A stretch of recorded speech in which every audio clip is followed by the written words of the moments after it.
Welcome to the Collective Podcast, aka the Jerry and Christian Show. No, this is not one of them talking. This annoying nasally voice is the one and only Joe that they referring to for the past year. Hey, wait a minute! What, Jerry? Jerry. I go upstairs for 3 seconds. Jerry. And who the fuck is in my house? Who the hell pressed play? Is it? It is. And Chris, what are you doing in my house? It's Joe Villanti. I was thrilled to get the call to finally be on a podcast. I thought I was going to be on the Empty Arena podcast, but unfortunately I got on this honorable mention knockoff of a podcast. I got stuck with you two today. Jerry, do my eyes deceive? He's actually here in person, in a physical manifestation of Joe Villanti. We've mentioned him for the whole year, and he's finally on the damn podcast. Shut up, Christian. I do feel like if the Discovery Channel was to document this, it would be a whole season of our reaction to Joe Villanti. You two sharing a mic, sitting next to each other, look like the couple that you two act like off the podcast. Yes, Joe. Okay. So Business is personal sometimes. So we're here, Joe. You're here to talk about the one thing that you're good at talking about. Pancakes? Well, besides that. So where's your favorite pancake spot in Jersey? Probably the pancake place in Ridgewood, New Jersey that has the giant pancakes. IHOP. All right, so this is not when I hear to talk an hour of just Joe's love for pancakes. We're here to talk about professional wrestling. Wrestling.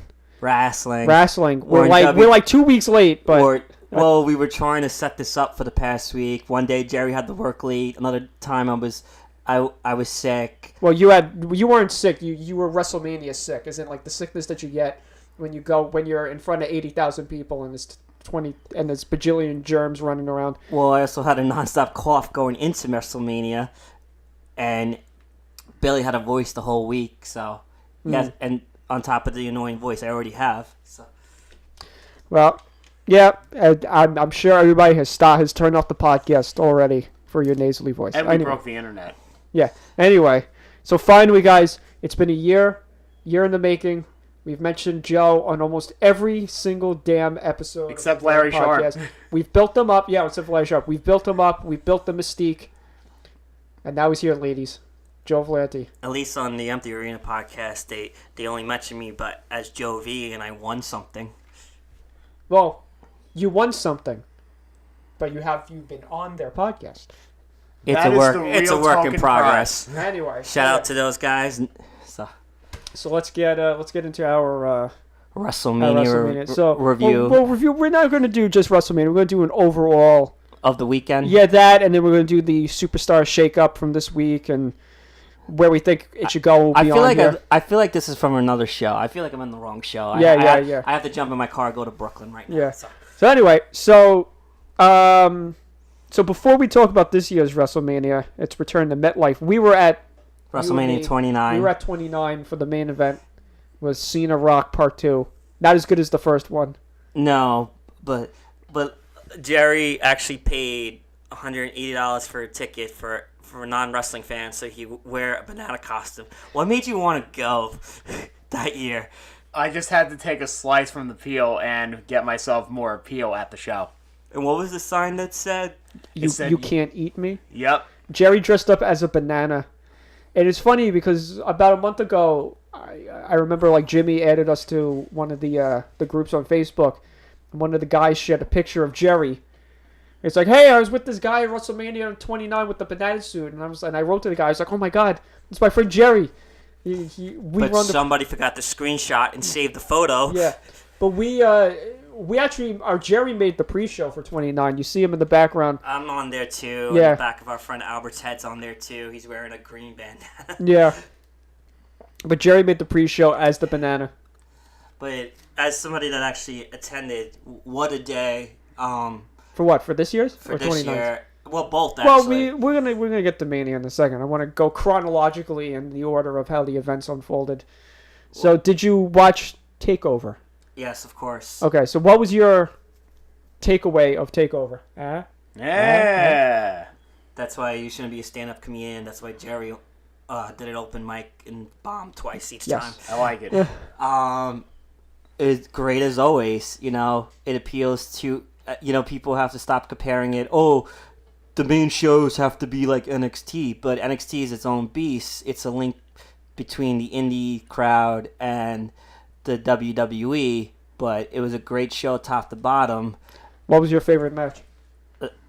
Well, it's hard to top the main event, the 2 out of 3 falls between Adam Cole and Johnny Gargano. And I was actually, it's been a long time since I was torn for the actual match, but they tore the house down. I mean, one person we know thought that the ending or the finish was overkill with the constant kickouts, but, it had the emotion. But definitely the main event took it. But a surprise sleeper was the UK Championship match between Walter and Pete Dunne. I don't want to talk about it. My boy Pete Dunne. 2-year title reign came to an end. He literally, Larry was yelling at me because every time Walter chopped Pete Dunne in the chest, I was like, stop hitting his chest. Larry was like, would you stop saying that? And I was like, ah. There was old video or photos that came out from years ago on wrestling on the European scene where he chopped the shit out of somebody. We're allowed to curse on here, right? Yeah, go ahead, yeah. Fuck. Okay, continue. Thanks for getting us sued 3 times. Yeah. The women's... Shut your fucking mouth, Jerry. The North American title match, I was blown away by that. Matt Riddle is definitely a future star. I thought he was going to take the title, but no surprise, Velveteen Dream won that. Go ahead. What about the tag team match? Did you have a experience, Joe? I'm pissed about the name change, but we'll get to that. Did you have a Viking experience? I had a feeling it would be Ricochet and Aleister Black's send-off match from NXT, but for a brief moment, I thought they would actually take the NXT, excuse me, the NXT tag team titles back to tag team title belts to WrestleMania, but imagine. That match was probably second to Cole and Gargano. Walter Pete Dunne match was my match just because, I was so invested in Pete Dunne. I wanted him because in New Japan, Okada, he had the world title for 720 days or something like that, and I wanted Pete Dunne to surpass that. I don't know, just because he was such a good wrestler and he had that belt on him for so long. Didn't Okada regain the title at G1? He beat Jay White at the G1. I only know a basic overview of that show. That's the one show I didn't watch that, but I was too busy watching the Hall of Fame. You're busy watching that debacle. I knew going into that show. I legit was watching that show, and was like, what? Oh, and was like, why are they doing it in the ring? They had to change it up. Yeah, but at the same time, at the same time, I was thinking to myself, something's going to happen. Well, obviously. Yeah, obviously it did. I was correct, but at the same time, I just didn't. I thought it was cool, but at the same time, it is a show, but you want some type of well, that's the failure. Decorum about it, it's on the stage. And having people on the stage and stuff. In the ring, it looks tacky. It's I'm in the ring and I'm making a speech. No, I disagree with you on that. Jerry, I know you're not... I know you didn't watch anything from the weekend. I love playing tag. But do you think the wrestling ring as the centerpiece or on an actual stage is better for presentation like that? The Hall of Fame. To be completely honest, I think... Oh, good Lord. He's smiling. And I have the fingers pointing to Joe Villanti's direction. Jerry has a delay reaction. As anyone that knows Jerry, he looks like he actually delays mid-sentence before he makes his dramatic point. Very much so. So, wrestling lays the foundation of where people have their upbringings throughout, their trials, their tribulations, and things of that sort. So I feel like when you have something in the ring, especially when you make a speech... I think it hits home to a lot of people who have been watching you over the years. I also think it was a logistics thing. They just didn't want to change the stage and the ring since they used Barclays Center for Raw and SmackDown as well. Yeah. Well, Mr. Rastafarian, he hit the ring and beat the crap. Well, not beat the crap. He tackled Bret Hart. Well, let's not mention that asshole by name because the internet has done that a lot. But you know what I would have done if I was Bret Hart? Since he kind of speared Bret Hart. I would have had that metal plate that he had on when Goldberg speared him in WCW. Oh, God. For those of you that don't know, Bret Hart had a metal plate on underneath his jersey, and when Goldberg speared I him, believe that was 99. that was like before Starrcade or something. No. Or like no. I'm not. 2000. It was like. No, it was right before Starrcade, 99. I know what you're talking about, Yeah. but it was just some douchebag trying to get attention, and he got his ass kicked. By Ronda Rousey's husband, and then Scott Dawson. What a tough man. No, Braun Strowman came out. No, that was Dash Wilder. Yeah. Oh, you Dash Wilder. Harry Smith, who's Bret Hart's nephew, son of the British Bulldog, who got a shot in there. Shane McMahon was first in there. I saw Braun Strowman, Drew McIntyre, bunch of guys get up, but the hilarious one was Drake Maverick jumping in the ring, and I was like, what the hell's that guy gonna do? He's not gonna do shit. I got a question for you. Nepotism in wrestling, what do you think about it? it's either could work for you or against you. You could fully embrace it, like Charlotte, who's the daughter of Ric Flair, and she's made a name for us. Either you do, damn if you do, damn if you don't. So, but in Charlotte's case, she fully embraced it for her character on air, and in some cases it doesn't even work out, or they don't even acknowledge it on air. Like one example is Jerry the King's son, Grandmaster Sexay, except for one segment years ago. But that terrible segment with Michael Cole. But it's embraced as tradition. Like, look at The Rock's entire family. Roman Reigns. The Usos, Rikishi, John Cena. John Cena is not a family guy. Off topic. In more ways than one. Off topic. I'm on the podcast where Jerry laughs at his own jokes that he thinks is funny, and Christian has to mention Halloween at least once. Yes. Speaking of Jerry laughing at his own jokes. I think Jerry has no idea what's going on. Christian does all the research. I'm just lost in your eyes. Oh, God. So speaking of Jerry, do you remember the first WrestleMania that Jerry was with us? Well, that not 29. I'm talking about all right. The first one that he watched with us. Technically, that was my first pay-per-view watching at Jimmy's house. So that was a thing with my old neighborhood friends. When we watched a few pay-per-views, we actually wrote down the matches and we would guess who would win. And I feel like we only did that one time. It was Edge versus Jericho for the World Heavyweight title. Everybody picked Edge. Yeah. Except for Jerry, who picked Jericho. I did. And Jerry, the troll, I didn't know he was at the time. I was like, I'm just going to pick Jericho. And we were like, Jerry being the contrarian as usual. And then sure enough, Jericho won the match. We were like, looked at Jerry like, what? What? Huh? All right, so talk about Mania, the main day. We'll talk about Mania, the main day. So how was your Chris Jericho. How was your 72-hour event experience? Technically, it was a 2-day event because it ended after midnight Monday morning. It was a long fucking day, but it was a memorable day. How long was your day? When did you get to the parking lot? We met up with we met up here on the island at 11:30. Like a big group of us got into a party bus. Lucky. You were lucky at that point, yeah. We were lucky, and then so started at 11:30 in the morning, and then we got there early afternoon, maybe 1 o'clock or something like that, and we went to they sent us to an area where all the buses were, and next to us were 3 buses that drove up from Baltimore. Oh my God! And whoever was in charge of organizing, and no, Jerry did not hiring, they. For event planning, how do you know I didn't plan that event?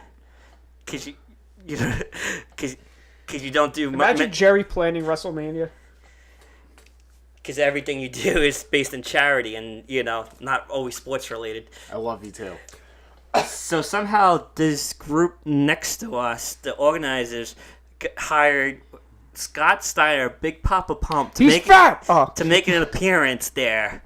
And he was doing a group, so we're in our area, and there was a small group looking over. So I walked over, and then all of a sudden I randomly see Scott Steiner next to a DJ hyping up the group. Did he call you Senior Joe? No. Okay.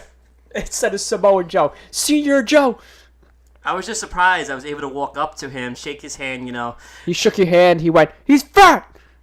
Well, that's for another day. Another story for another day. Yeah.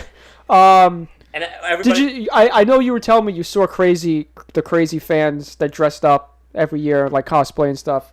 Well, there was a group of cosplay next to us. I saw Attitude Ever Rock with the fancy shirt, Flair.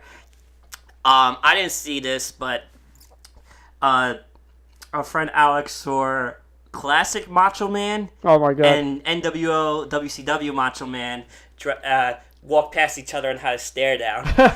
And you know those YouTube guys? Yeah, the guy I showed Subway? you. Yeah. Oh. Saw them in the parking Subway lot too. Mania. Oh yeah. my god. And I shouted to them, "Love you guys on YouTube," but they were when we were walking towards the gate. But tailgate was definitely fun though. You didn't see it, but did you see? You didn't see the person, but you saw the video of the guy jumping off of the car through a table. Probably that was probably inspired by the Bill. By Subway Mania. No, not Subway Mania.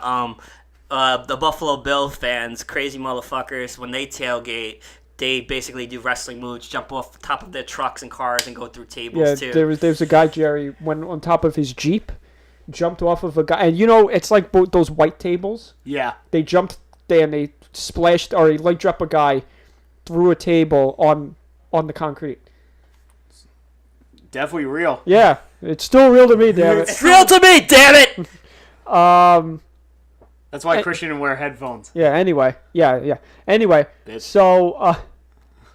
So I guess we could go through the match card one by one. Joe Villanti versus Jerry Uso. Yeah, Joe Villanti versus. Joe won in a unanimous and ubiquitous match. Yeah. I mean, we'll in the important stuff we'll get through, but we'll briefly throw through some of the smaller stuff.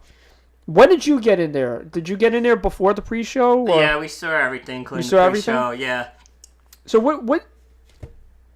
I like Buddy Murphy as a wrestler. Yeah. He was the cruiserweight champion. He lost to Tony Nese. He could easily, if he puts up, he could easily. He's the same size as a Seth Rollins or an AJ Styles. He could easily go on the main shows, but he had a good run. I don't always watch 205 Live, only when they're on the pay-per-views, but it makes sense for Tony Nese. Apparently they had a feud going on for a while, and Tony Nese is the local boy from Long Island, so that was a good match.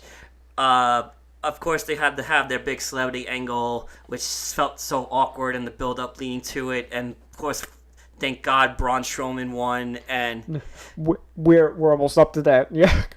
And I know I'm skipping all over the place here. Why if you want to back up a little bit? Yeah, no. Here's a question: does anybody really care about like the battle royals? Do you care about the battle royal? I do. Any of them? Both of them? I do. In one way, like I hated seeing Asuka in the women's battle royal. I thought she was gonna win, and the fact that they teased Sarah Logan to win, which is kind of cool. I would have been happy. I would have been happy if Sarah Logan won. I guess since Carmella is quote-unquote the New York local, since her character is from Staten Island, but in real life she's actually from Massachusetts. Oh, my God. But her winning was a nice surprise, but... Go Staten Island. Do you think they should name it the China Memorial Battle Royal, like X-Pac wants it to be? I was actually about to say that. I think it's a cool thing, but the way the world is these days, especially with China's career choices. You could say it. Go ahead. Since she entered the adult film industry post WWE, and they are a publicly traded company and try to stay on the PG era. I don't think that's gonna go through. We're just let's just be happy that they finally put her in the Hall of Fame as a member of D-Generation X. I like how Joe is like pitching this like he's in a job interview for WWE.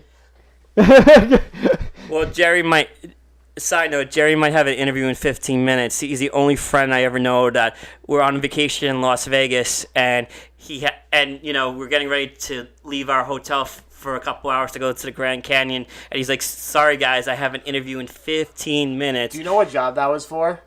Well, I don't know if... Do you know, or it was 3 years ago in 2016. It was WWE. No, it wasn't. The Edgeheads, they won the tag team titles. Oh, Kurt Hawkins and Zack Ryder. If they're going to end, I guess I guess we could be happy about one streak ending at Mania. Oh, good lord. No, but like I remember Right, Jimmy? I saw the Instagram picture of Edge with Kurt Hawkins, Zack Ryder. It was like, my boys won. My kids won. I felt bad. I thought it makes sense. Again, the local hometown boys from Long Island winning, but I was happy about it.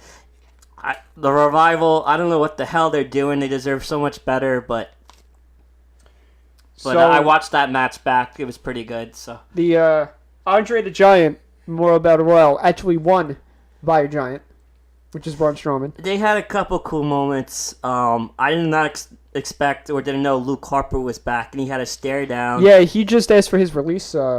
That's disappointing. ago. And off topic, he had an amazing match. Yeah. In a new series WWE's doing on the network called Worlds Collide. He had a match with, I'm probably gonna screw up his name. Yeah, Dominic Dijakovic, whatever. Yeah, it's no, Djokovic. Yeah. I think I'm correct. I think I'm right. Yeah. But that's another story for another day. But yeah, I thought Braun would win last year. But they've been using that battle royal for their big celebrity angles. I know they had Gronk. Oh yeah, when that was for 33, right? To explain to you two, he's a football player. He played for the New I England know who Patriots. Gronk is. Jerry, he's called football. I thought he was a wrestler. No, Gronk retired a couple weeks ago, and now there's rumors that he might join WWE. Well, when Mojo Rawley won the battle royal a few years ago, and I got to Jimmy's house late that day, Larry kept saying, "Oh, Mojo's brother helped them," and then when I saw the replay, I'm like, "That's Rob Gronkowski." Yeah. Well, Braun last eliminated Colin Jost. I haven't watched Saturday Night Live in like Staten Islander. Getting plummeted Don't. to the He's ground. okay. He's okay. His real life girlfriend is Scarlett Johansson. I met his brother. At Phoenix a couple weeks ago. His brother was actually a senior at Monsignor Farrow High School, and I don't know him. Carmine probably. Well, knows he's an executive producer for Impractical Jokers. His brother. Oh wow. Yeah, I met him. Carmine probably knows him. Yeah. Carmine knows all of Staten Who, Island. Casey? Yeah, Casey Jost. Yeah. Got it. I met him a couple weeks ago. Excuse me, at Phoenix. So I like how they had that opening, where it was like very Shakespearean, where it was like all the world's a stage basically. Oh. Yeah. Are you talking about the helicopters? No. The Yeah, but it was when they did like the introduction. You know when they go like, "This is WrestleMania," and they do like the opening video package. Oh, keep in mind I was there. Well, yeah. Well, we saw it. Or I saw. I don't know. Well, yeah, Jerry was there too. Well, I was distracted by the military helicopters flying overhead, chanting USA. I was making the joke. I was like, "Oh, I guess they couldn't get the Blue Angels," and then I started singing "Dreams" by Van Halen because that's what the Blue Angels use for when they do shit. Leave the singing to Jerry's karaoke events. So, so Hulk Hogan came out. How big of a... No, first, before I say about Hulk Hogan, Alexa. Was Albert flipping out when Alexa Bliss came out? Because I know Albert, he's like in love with Alexa. Funny about Albert, he was actually wearing Macho Man style pants. I know, I saw. You saw the photo. Yeah, I saw the pictures, yeah. And he had a WWE fanny pack. Oh my god. WWE title pack. What a dad. What a dad. Yeah. What a dad. So I think it was about 20 of us in 2 rows. But getting back to the show, Mania got off to a real hot start. So yeah, literally and figuratively. Ha ha ha ha ha. Keep it in your pants, Christian. Yeah. Calm down. So anyway, Alexa Bliss came out. She snapped her fingers, and then Hogan came out. I marked the hell out. Well, because is this the first time you're seeing Hogan like in person? Yeah. Wow. Okay. And funny enough, I've sang his song in karaoke. Yeah. Unfortunately, again at Jerry's Jerry's events. My joke for the night was when Hogan came out. He was gonna go. He was gonna go like, "I'm here. I'm also the co-host of Mania, brother. And the one match I'm very interested in is the Kofi Kingston match, brother. And I'm going to special guest rep for..." Oh, no, shit, I'm going too far. Never mind. No, don't go there. Don't go there? Okay, never mind. But to hear that music live, and yeah, there's a video that I have me singing along, and when he's cutting the famous, "Let me tell you something, brother" promo. That was pitch perfect. That was really talented. Absolutely not. So did anybody really think that Seth Rollins was going to win? I didn't. Although when they came out in the beginning, I was like, I don't know, maybe they want a hot start for Mania. So that was like one of the bigger shockers of the night. That was the opening match on the main card. Yeah, apparently Brock wanted to come out first because he wanted to go home. Supposedly, according to the dirt sheets, he even though it was announced in advance that the woman had the main event, Brock being Brock wanted to be on last. But you know how true. I mean, it wouldn't surprise me based on it wouldn't surprise me, but based on the dirt sheets, like I think he just wanted to get the match done and get the hell out of there. So that match was 2 minutes 30 seconds officially. Officially, yes. But the story was that Brock beat down Rollins, but the huge pop that Rollins got when he came out and cool opening with the Kingslayer, which is the Beast Slayer. The Beast Slayer, yeah. But how loud was the burn it down? Oh, yeah. I think that's one of the reasons why I lost my voice that day, because you hear a stadium of 80,000 people yelling, "Burn it down!" and it was pretty loud. Shut up, Jerry. I see you laughing. So the next match is AJ Styles versus Randy Orton versus the Lights.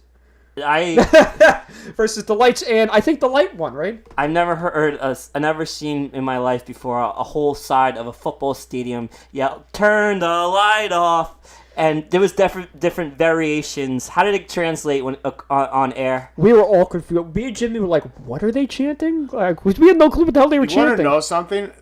The power at that point went out of Jimmy's house. LOL.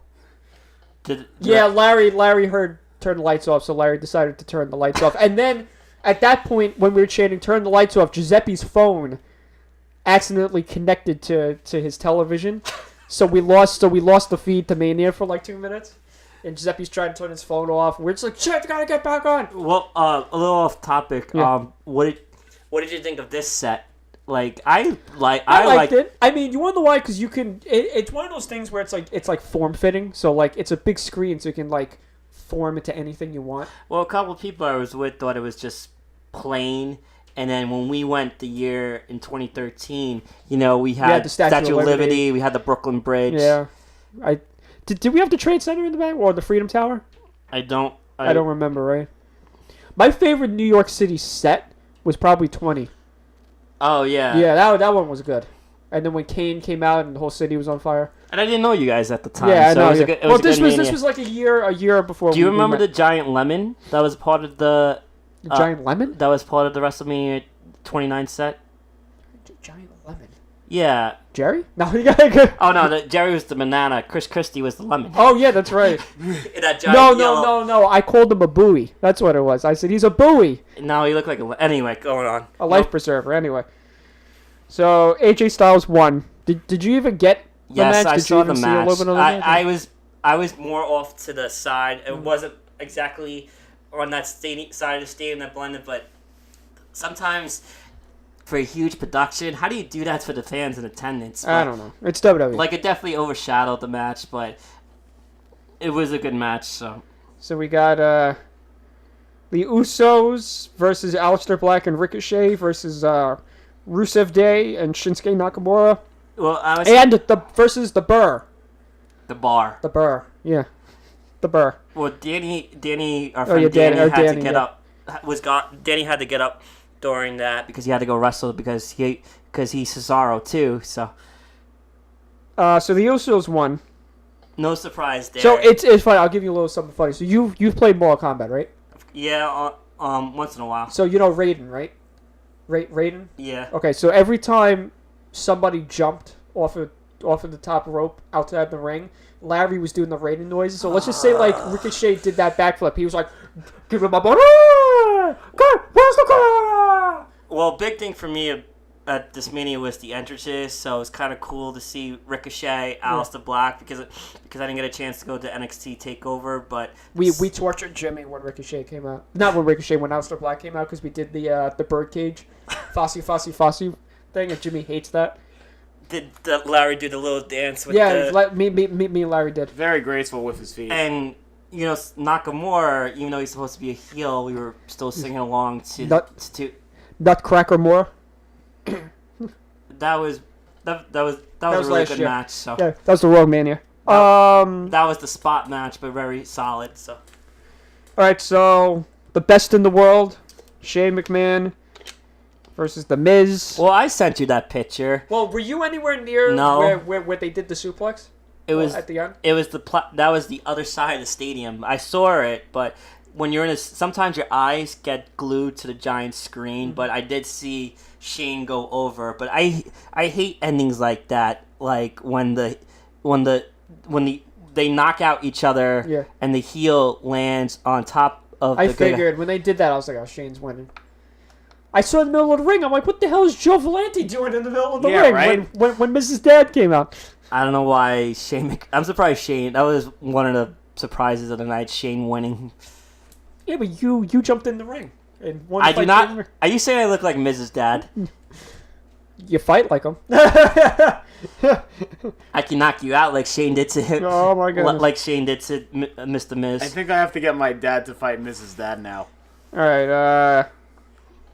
Next match I'm gonna call was him right now.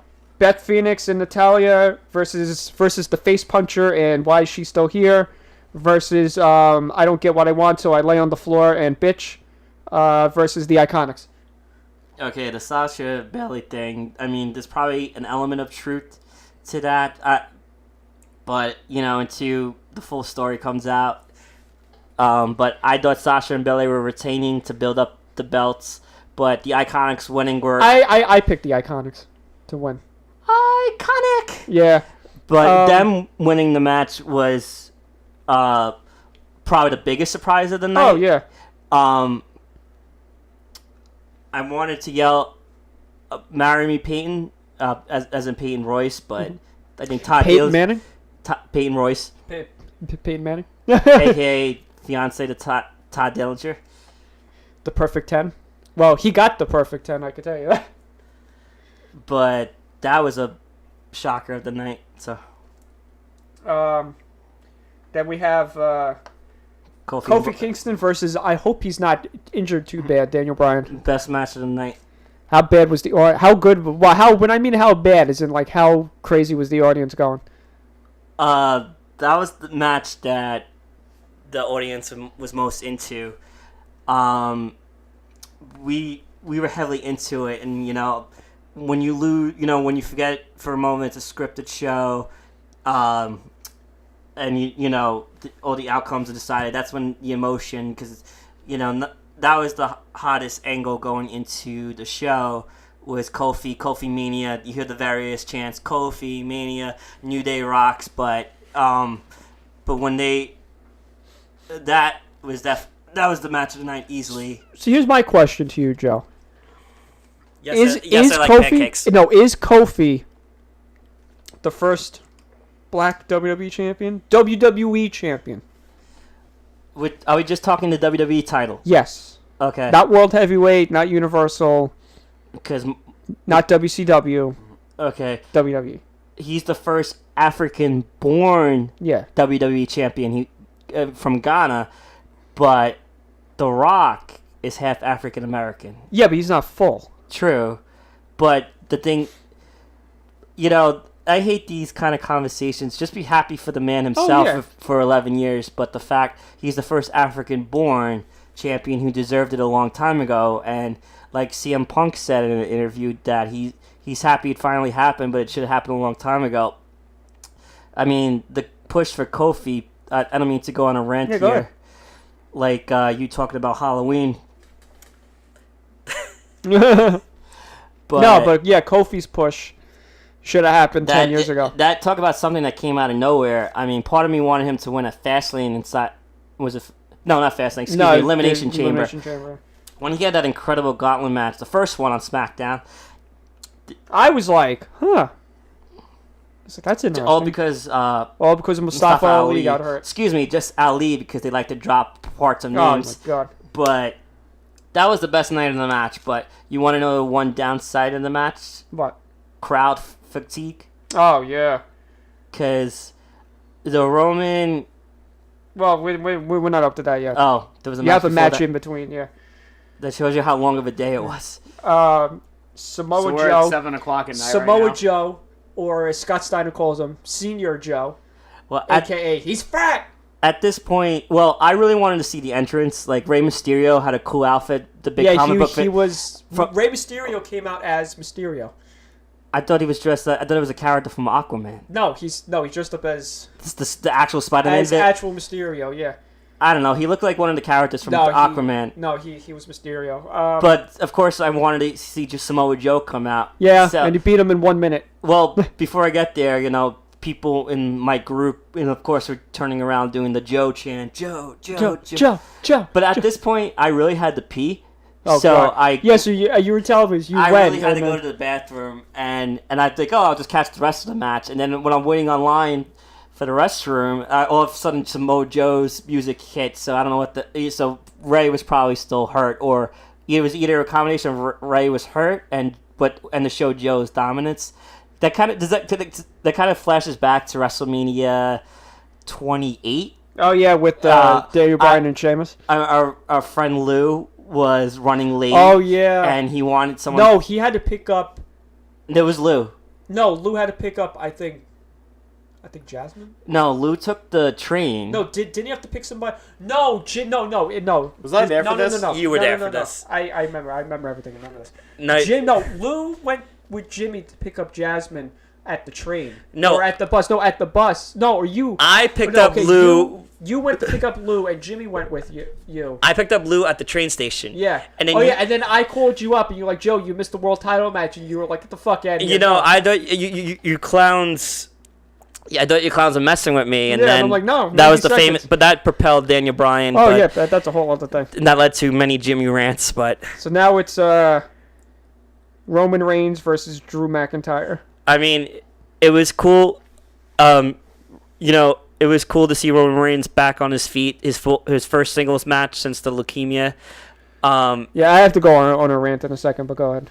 It's a good rant, not a bad rant. Go ahead. One thing that was cool that I thought that didn't surprise me is that Drew McIntyre's entrance. Oh, the bagpipes? Yeah. The drums, yeah. From the NYPD. He did that at NXT TakeOver Brooklyn when he won the title from Bobby Roode.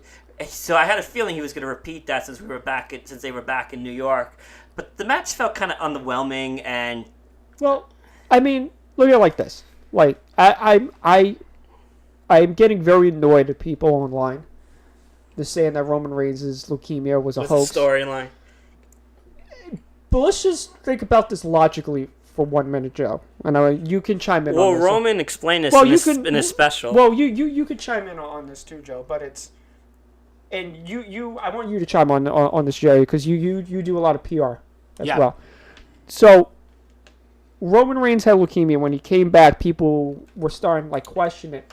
And then the Leukemia Foundation came out and wrote this whole thing on Twitter about how Roman Reigns is, there's different levels of leukemia, different levels of remission and stuff like that. And you can have it and then come back within 6 months and not have anything. And he did his radiation stuff through pill form. Now, what kind of a PR nightmare would it be for the Leukemia Foundation if WWE went up to and be like, here's some donations and write something that Roman Reigns actually had leukemia when he really didn't. How crazy is that? How stupid is that? To everybody out there. Yeah, that's ridiculous. That's the naysayers that says it's a storyline. Half of that's just internet trolls trying to get a reaction. No, I really think because there's a guy on one of the pages that's like, no, fuck him, he lied. Don't say him by name. I'm not. I don't even know his name, so I'm just saying.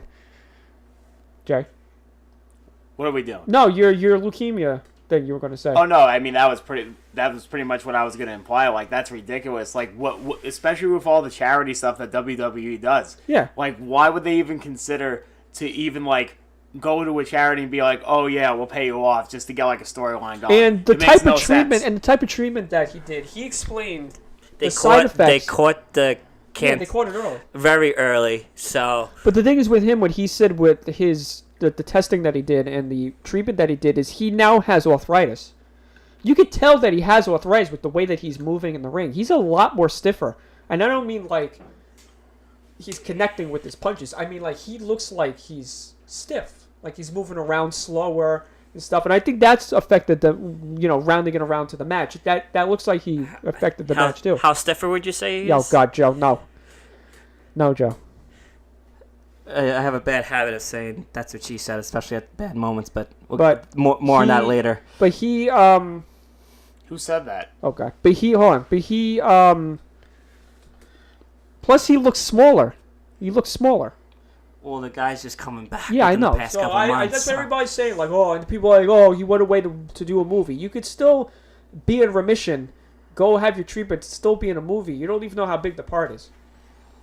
It's probably a small part. Yeah. He played the Rock's cousin in the Fast and Furious spinoff. Yeah. Anyway, but Drew McIntyre is my pick for Money in the Bank this year.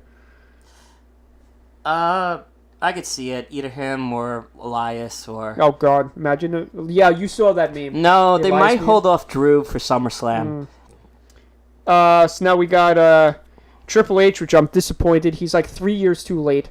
He came out as Mad Max. So, like, somebody should tell him, like, Mad Max was, like, 4 years ago. I was expecting some... I was expecting Thanos. That would have been cool. We'll get to Batista coming out as We'll get to Drax. Avengers in a little bit, Yeah. but I was expecting the usual medieval giant skull. I know Kenny will disagree with me, but I thought he had a cool entrance when he came out to the Terminator thing. Oh, yeah, Kenny almost, like, shit his pants and he was yelling at you. No. No. Kenny was like, "Fuck you, fuck you, fuck you, no." Yeah, he came out as a Terminator in one of the worst Terminator movies ever. Well- Genocide. Well, Great movie. Well, they have a long working relationship with Arnold Schwarzenegger, but anyway, Uh, I thought the did you cringe at the nose part where he pulled the nose ring out? well, to hear the crowd reaction, Yeah. the crowd was so worn out. I tell you, I The love match Triple dragged H. on. So I love Triple H, but he's got to stop. He's got to stop wrestling now. He's How well, old is he? 50. 50 now. He just turned 50. Well, keep in mind he just came off an injury, Yeah. and the guy's still in phenomenal shape. Oh yeah. But I mean, if he wasn't a full-time pro wrestler, he would be in bodybuilding, stuff like that. But the cool thing is, I finally got to see Batista live, even though that was his last match that he announced his retirement the next day. And his freaking song's been stuck in my head the past 2 weeks. And if you saw that cool video, it's a good song. if you saw the cool video on the Up Down page that is run by Xavier Woods, aka Austin Creed, he was a huge fan of that song. He used a Batista mark. That's what he said. Jerry, do you walk a mile in this pit of danger? Did I say that? Did I say that right? I think you did. All right. I attempt to very proudly. So we have Sasha Baron Corbin Sasha Baron Cohen. That was He so. fucking wrestled. versus I Move and I'm gonna like die. Kurt Angle. Uh, It was good to see the entrance, the Kurt Angle entrance. you suck. Yeah. How loud was that "You suck" chant? It was good, but Yeah. I had last minute hope. The old switcheroo that it would be Cena, Taker, or somebody else to replace. But Oh, how loud was speaking of Cena? How loud was that pop for We'll his get- Dr. we'll- Duggan? I'll get to that. Yeah. But to see Kurt Angle, hopefully this is his last match for the Hall of Famer. But It has to be. He can't move. He did that moonsault, and I was like, oh, Kurt. We got a lot on that show, so Vince McMahon sees Corbin as a top heel, so I liked him better with the long hair. and he has to stop wrestling in dress clothes. He's so annoying. Did you see on Twitter people are now like sending him That's brilliant. restaurant orders for That Arby's? is hilarious. So the guy Baron It was for Corbin, Applebee's. I think you left at this point, but he dresses up like a waiter. Wait, People what? on Twitter are like, yeah, can I get like a double bacon cheeseburger and a number 3? Well, basically, the gimmick or the character, he came like the general manager or the authority figure on Raw last year, and he was in dress clothes, but continued to still wrestle matches in the ring. That's amazing. And even though he still got quote unquote fired from his job, he still remained as a competitor in the ring, and for whatever reason, he's still in his dress clothes. Yeah, Baron Corbin, can I get a supersized number 2? The thing is, he's good. He's getting legit heat, He's not not heat. being one of those cool heels or bad guys, That he's got. I don't want to see you, Heat. I don't want to see him. All right, so the Elias thing. Yeah. So That's the not Elias good thing, customer he service. came out and Cena came out as the doctor. Not good. I never thought I would go to a WrestleMania again live and I would cheer for John Cena and boo Daniel Bryan. What crazy times we live in. But the fact It's that 2019 for a reason. the fact that he went back to the mid 2000s to the John Cena that the older fans actually liked and cheered, because I was waiting for Cena's music and do the whole sing along. John Cena sucks. Yeah, everybody was That waiting. sounded good. Not at all. But what do you call it?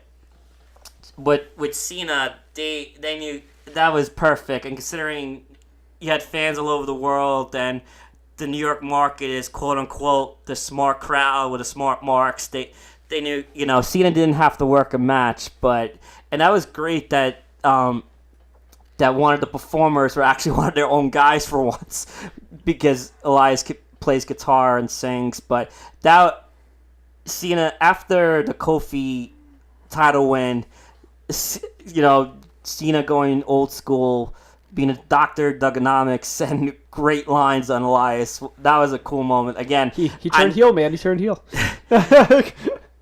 Again, Something we always wanted. He turned heel. quote unquote turned heel. Yeah. I'm making a joke. But the fact that they knew exactly what they were doing, he had the crowd in the palm in his hand, and the fact that a WWE crowd in 2019, after all the years of booing, it took old school John Cena for them to cheer. But the one weird thing was when the Beirut video came out. Yeah, everyone. I was like, what? They said Chicago, Yeah. and for a brief moment, I'm like, is CM Punk gonna come out? Oh my God! How you guys were exhausted on the Bryan match. Can you imagine Punk coming out? I would have came to He's life been- for that. He's been a little nicer to WWE for some reason. I don't know. Suspicious. What's he been doing lately? Losing in MMA? Oh, He works as a MMA broadcaster too, / commentator, and does he still write comics for Marvel on the side? I don't know.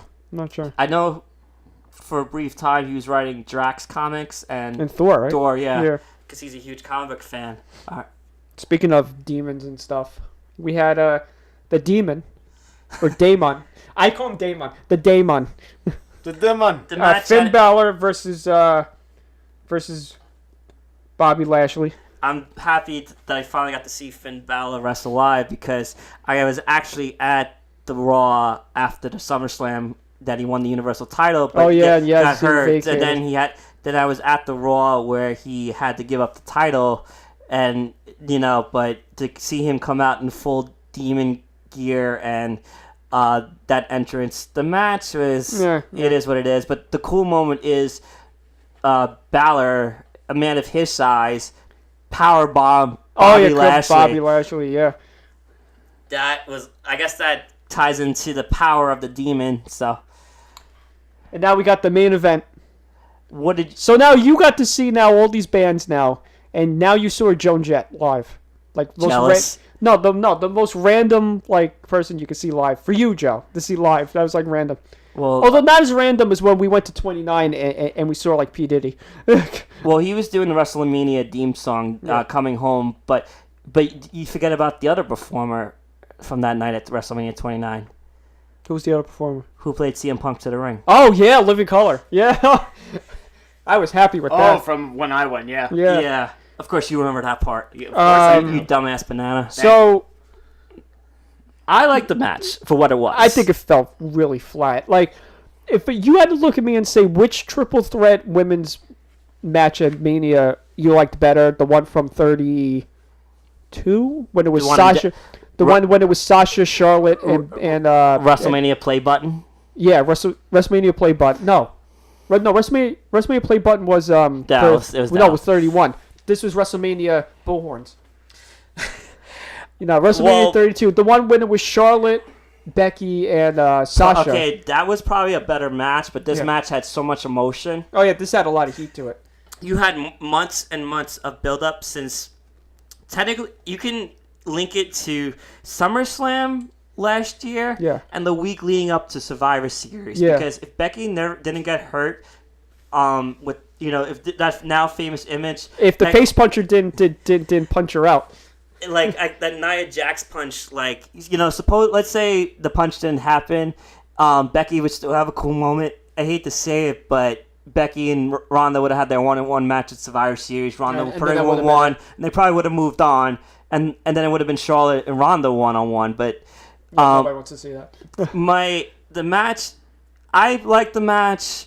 I know you said it felt underwhelming, but keep in mind, even with all the training and how athletic Ronda is, she's still an MMA fighter first. Yeah. And this is her first ever triple threat match. She broke her hand. Yeah. Now, did she broke her hand on that nasty fall out of the ring? So. I think so. Yeah. And then they had to call an audible, which was why that weird.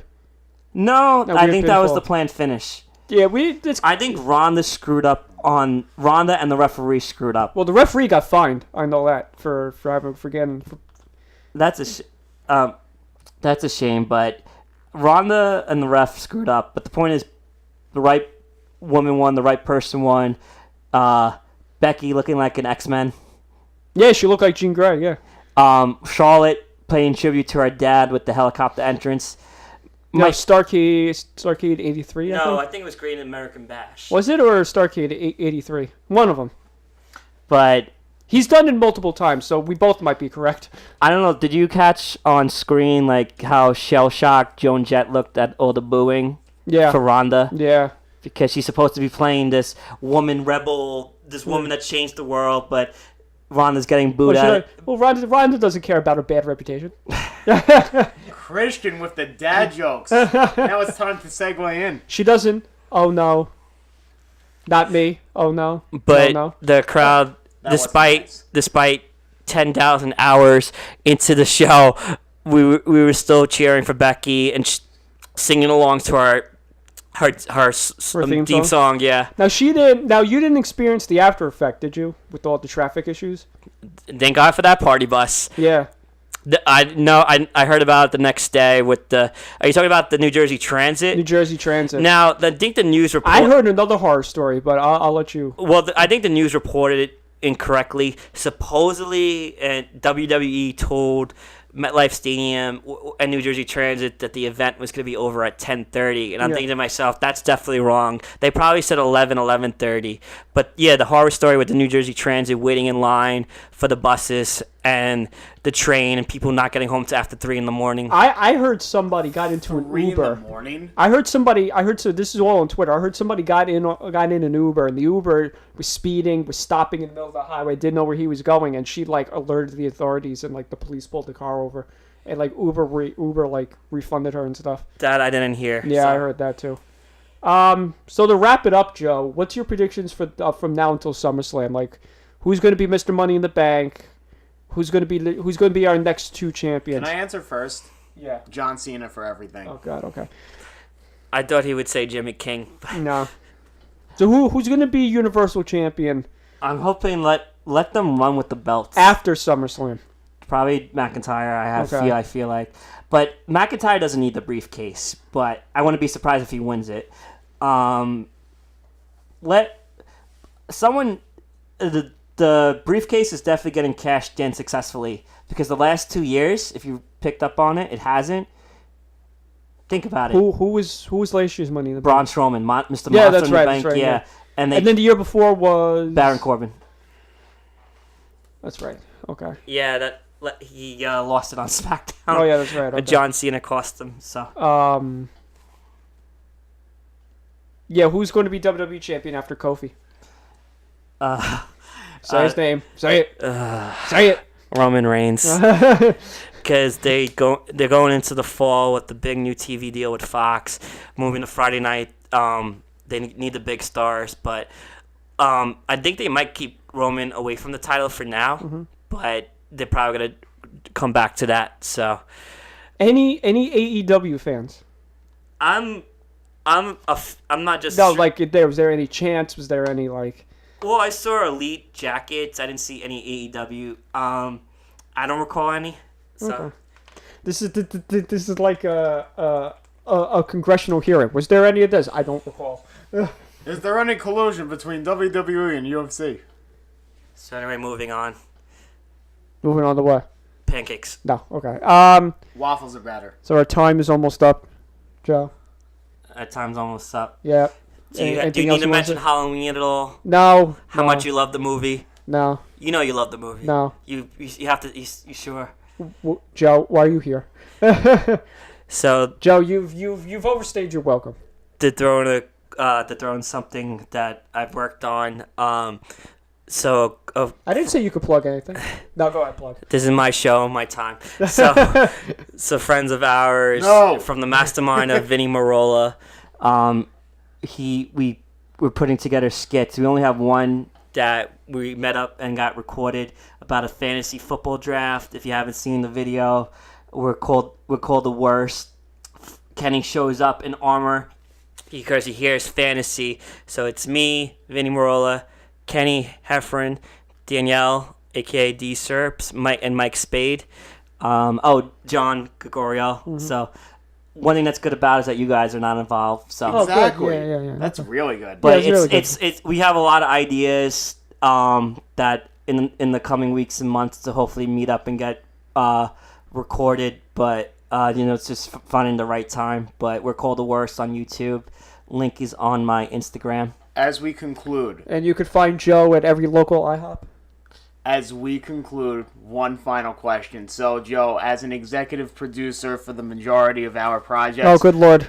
Is it safe to say, as we propose, Well, as we propose, that we can be executive producers for The Worst? no, because I'm the executive producer for everything you guys do. Because I'm the reason why that's a story for another day. But I'm the reason why you two know each other in the first place. I love you. All right, Joe. It's been nice having you on. The mystique is gone. I'm so building a new mystique. I'm so happy to be on this honorable mention podcast. Shout out to the Empty Arena podcast.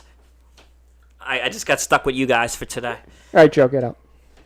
Gladly. Who the hell was that guy?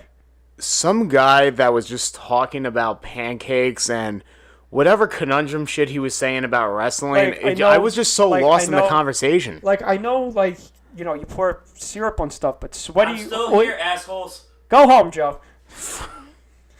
Wait, you're still in my house? Why are you still here? Someone had to make this podcast more entertaining. Oh, my God. Anyway, so, Jerry, any events you have coming up? Let's see. So the Joe Villanti next episode will be next week. So we're gonna make that happen soon. Now the Joe charity events, you moron. What charity events you got, Jerry? Well, we just have the big Sunrise Walks for Sunday, June 2nd, and if you want to go to our Sunrise Walks page, go to sunrise-walks.org/SI. All right, cool. Yeah. And so. Being serious for a moment, it was fun having Joe on. We built the mystique up. We built him up for a year. We'll probably have him back on in August for SummerSlam. If not, it's been fun, Joe. We'll see you next year. Now get out! Just like John Gregorio, he's here every year for E3. So that's coming up in June. This is hours of my life I can never get back. All right, Joe. Bye, Joe. See you later. Make sure you slam the door. All right. Door doesn't even slap. All right, Jerry. As Jerry's hat falls. Okay, Jerry. So it's been fun. We're going on way too long. I love it.